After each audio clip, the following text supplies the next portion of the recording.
Serial حضرت کی آنے والی ایپیسوڈس میں آپ دیکھیں گے کہ ہی فرین کہہ رہی ہوتی ہیں کہ اس فبیہہ کا گھر دیکھ کے میں تو حیران ہی رہے گی، شہزادیوں والا تخت و تاج ملا ہے اسے۔ اس کی امی کہتی ہیں کہ ایسی حکومت کا کیا فائدہ جس کے چھن جانے کا ہر وقت خوف ہو اور انسان ہر وقت ہی پریشان رہے۔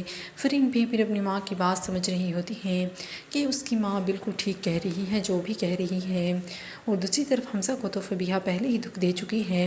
اب وہ ارحم کے بیٹے کے ساتھ بھی بہت برا سلوک کرتی ہے۔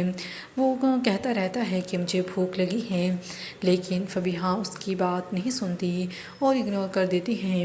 اور دوسری طرف اب ارحم کی بہن بھی اسے کال کرتی ہے اور کہتی ہے کہ پتہ نہیں کب آپ کی آنکھوں پہ سے وہ پٹی ہٹے گی جو فبیہہ نے جھوٹ کی پٹی آپ کی آنکھوں پر باندھی ہوئی ہے، کیونکہ فبیہہ اب اپنے بیٹے کو کھانا نہیں دیتی۔ وہ ساری رات بھوک سے تڑپتا رہتا ہے، وہیں باہر سو جاتا ہے۔ صبح جب ارحم دیکھتا ہے کہ اس کا بیٹا باہر سویا ہوا ہے تو اس سے پوچھتا ہے کہ بیٹا کیا ہوا؟ پھر وہ بتاتا ہے کہ مجھے ساری رات بھوک لگتی رہی لیکن فبیہہ آنٹی نے مجھے کھانے کے لیے کچھ نہیں دیا۔ اب ارحم پر بھی فبیہہ کی حقیقت کھلنے لگی ہے، اور دوسری طرف فبیہہ کو بھی لگ رہا ہے کہ ارحم سے قصوروار سمجھ رہا ہے، اس لیے فبیہہ کہتی ہے کہ میں آپ کی نظروں میں خود کو قصوروار کیوں دیکھ رہی ہوں۔ اور دوسری طرف ثنایا ارحم سے کہہ رہی ہوتی ہے کہ 2 طلاقیں دے کر جو رشتے کو بھی چوراہے پر چھوڑ کے گئے ہیں اس کا خاتمہ اب میں کروں گی۔